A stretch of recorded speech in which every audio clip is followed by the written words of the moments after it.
Redison TV kwoli bwe bali kubanga okyagoberera nga bulijjo gwatambula naffe yakyokola kya mutawaana nnyo kubanga okyagoberera omukutu ogwa Redison TV ate na subscribinga nyongera okubanga nkutegeeza nti kirira wansi awo olaba ekigambo subscribe kikwateko kwata kade aka notification obeere nga ate tomisinga nsonga yonna gano gwe wagategedde naye njagala kubanga ate twogera ku nsonga eno abasinga obungi temwategedde lwaki omulenzi oyo amanyiddwa nga Nsi abangi bamuyita Nsi naye nga amannya ge bamuyita Kihura Rozio ye Kihura Rozio newankubadde nga bamukazizaako erya Nsi ate ne likwatayo olwa sipiidi gye yadduka ey'okubanga agoba omukulu Robert Kyagulanyi Ssentamu lwe yali mu bitundu ebya Isingiro. Robert Kyagulanyi Ssentamu bwe yali akonkludinga tour ye eya Western Tour eya National Unity Platform Countrywide Tour naye nga ali mu bitundu ebya Western yali yagifundikirira mu district eya Isingiro. Kati mu Isingiro eyo waavaayo omuvubuka amanyiddwa nga Rozio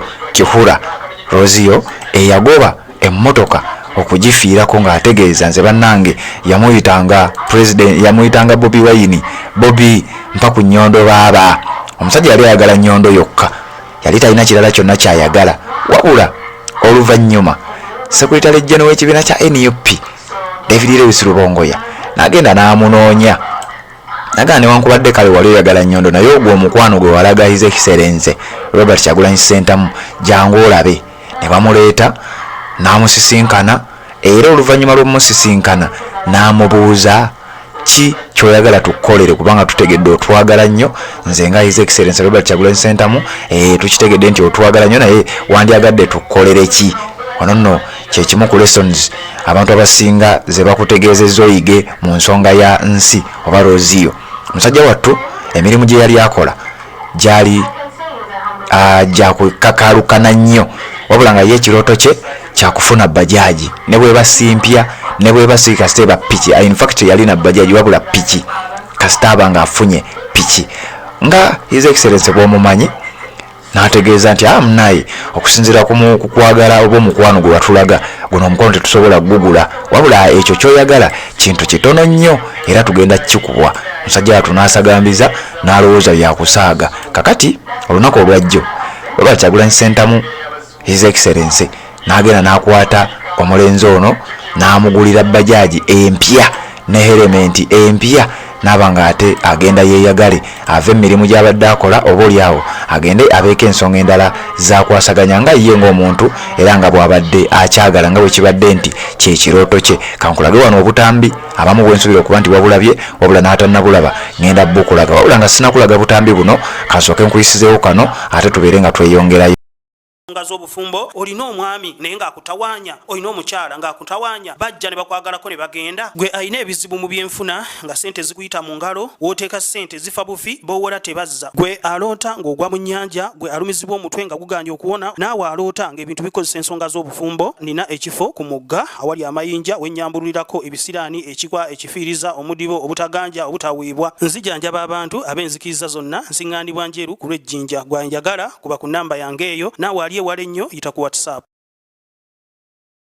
Redison TV kwoli bwe bali kubanga okyagoberera yonna gy'osinzira okubanga gy'otulabira kyokola kya mutawaana nnyo gwatambula naffe wabula ngenda kusooka neebaze abatubeererawo mu nsonga ez'enjawulo n'oyimirira n'omukutu guno okuva mu mbeera okuva ku lunaku we lutandika paka we luzibira mukola kyamaanyi nnyo okubanga mutambula naffe. Omukulu amanyiddwa nga Rozio Kihura oyo eyali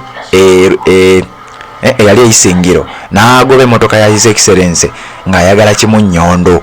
Ennyondo yagifuna wabula ate n'afuna n'ennyondo endala ezaba eri mutwe ennyondo z'abantu abalala era oluvannyuma ne bamugulira bajaji empya kapyata ekyali ekirooto kye era ye yategeeza ti nze ekirooto kyange kubeerako na bajaji empya.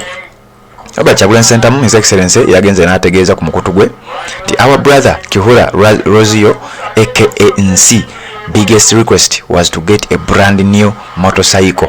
Nti muganda waffe ono amanyiddwa nga Kihura Rozio abasinga obungi gwe baatuumye Nsi bwe yamala otusisinkana n'ategeeza nti ye ekirooto kye era the biggest request okusaba kwe okukyasinze nti nze singa kino nkifuna obulamu bwange bujja kuba buteredde kufuna pikipiki empya. era Robert Kyagulanyi Ssentamu n'agamba we decided to get it for him and hope that helps him generate some income for himself and his family.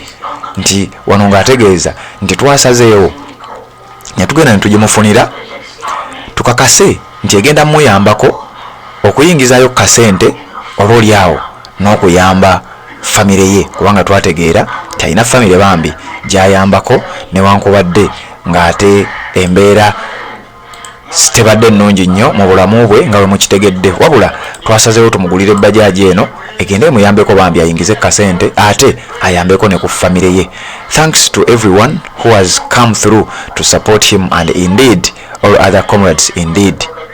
N'ategeeza nti yeebaza abantu mwenna abasazeewo ne mujja ne mwegatta wamu naye ng'adduukirira okuyambako n'okuba nti basapootinga bambi omulenzi ono amanyiddwa nga Kihura Rozio newankubadde abangi bamutuumye erinnya lya nsi.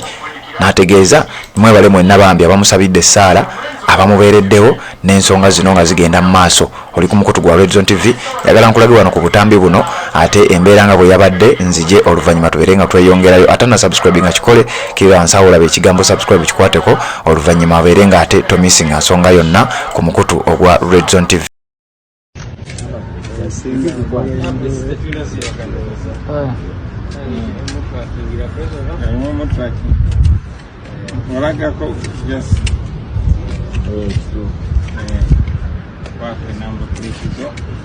Genda kipimbemu sabigero naye okuga bulungi mwana ate tokinywa ene oli musiraamu badde neeralikidde nga manyi nti ayinza okuba nga kinywamu naye swaza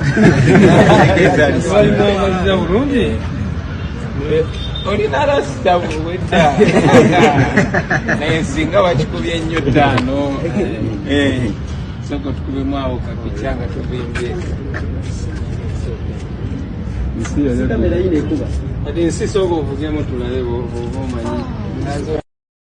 President akulidde ensipiki nga tonnafa teweevumyensi so webalina Mr. President webalina Mr. President amugulidde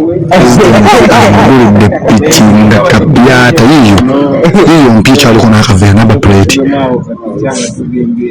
webalina Mr. President webale kyusa balamu lwansi nsi His Excellency Robert Kyagulanyi Ssentamu President nga tonnafa teweevumyensi so webalina Mr. President webalina Mr. President amugulidde